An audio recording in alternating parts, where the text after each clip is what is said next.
Hey kiddies, Jake back from Rotten Reelz Reviews and Rotten Rambling On as I'm bringing you a new Rotten Reelz Review audio review number 7. Feels just like yesterday I started this.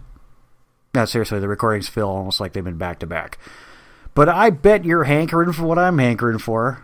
Well, actually I could really go for roast beef, maybe light on the lettuce, toasted rye, maybe a little Dijon mustard. So how about a bleak, depressing zombie film instead? Yes, once more into the cinematic breach, dear friends, as we jump into the fairly warped psyche of Bruno Matte. Who is that, you may ask? Well, obviously you're not reading Rotten Reelz reviews enough. Well, folks, this is the director-writer responsible for a lot of Italian lackluster films, unofficial sequels, and far, far, far too many women in prison films. Sound fun yet? Yeah, well, strap yourselves in, folks. It's only going to get a lot more worse than that. This is Hell of the Living Dead, a.k.a. Virus, Zombie Inferno, Hell of the Living Death, Night of the Zombies, and Zombie 4. Yeah, foreign distribution had a lot of fun with this one. Officially, there is 16 different titles. I'm just giving you the English ones.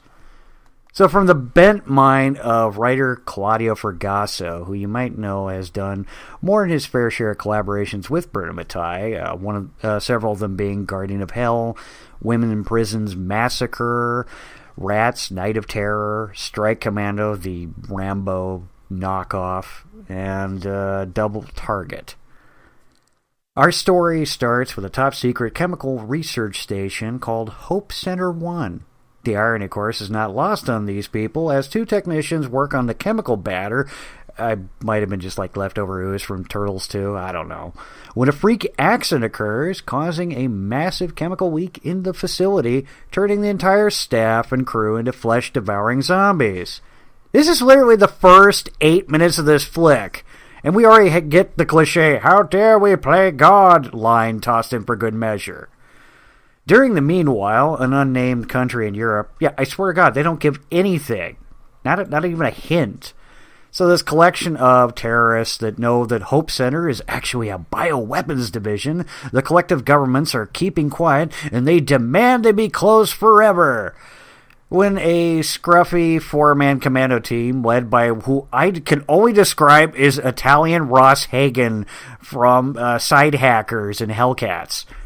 I mean, Lieutenant Mike London, Jose Grace of Mad Fox, Deprivation, and Conquest, sneaks in. They knife most of the terrorists and then turn the rest into chunky salsa. I swear to God, outside of the last Rambo movie, I have not seen that many people pulped. And after that fine bit of slaughter, our boys are flown off to New Guinea due to communications failing to receive or transmit from Hope Center 1. So, of course, our hapless commandos are on a need-to-know basis about the research center. So the terrorist act story is literally all they have to go on. They have no further information on that. On top of which, our crew encounters a cameraman and reporter, Leah Rousseau, Margaret Newton of Hunter of the Apocalypse, The Final Execution, The Adventures of Hercules 2, and Act of Revenge. And she has reports of villagers attacking people at random and savage behaviors similar to cannibalism. Nearly mutilated in the New Guinea jungle, our team is forced to take a raft and what little munitions they have left to complete their mission, as they can finally make their way to Hope Center 1. Mind you, at this time, we have to wait for the commandos and the reporters to catch up on what we already know. Yeah, seriously, we have literally 20 minutes into this flick, and it cuts, in all intents and purposes, it tried to be Romero in the sense of Dawn of the Dead in so many different facets. Case in point, Bruno Matte Vincent Dawn, a certain pseudonym, lifted intellectual property via Goblin, most commonly known for doing anything from Dario Argento films and George Romero films. Yeah, that music was lifted. Or they just simply took lines and even the, intro music from Dawn of the Dead. Yeah, so this continues on. My favorite aspect is the reporter in question tells him in order to get through this particular village, she has to pretty much establish herself amongst the, quote, savages. How does she do this? By stripping practically butt bare naked, putting on these elaborate, berries, some pseudo makeup, and just kind of roams right into the village. This is a white woman roaming into a predominant African village, which nobody says crap. Yeah, so she's still wearing her elaborate makeup and, again, topless for some inane reason. Our heroes, I guess we'll call them that, are just hanging out. Of course, my favorite is Centaur. He is completely batshit crazy at this point. And apparently he's the only one who's got the idea of shoot the zombies in the head. Yeah, my recommendation for this film is an adult MST3K party, maybe a drinking binge on X amount of tropes and cliches that are widely used. But yeah, at no point in time should you sit this one down for the kids. A less than thrilling film. Makeup effects wise are pretty impressive. There was some camera options that went a little different, and of course they kind of went with that whole, what's really based on Mario Bava's work, that whole extreme close-up on the eyes as you know this person might get killed or injured. Some of the gore effects were a little over the top. They did far too many jump scares. And that elaborate of, let's spin the person around who's not answering him, and maybe they may or may not be a zombie. Yeah, that particular cliche is not used, but any less than 4 times. That is far too many. But hey, I'm not running the damn movie.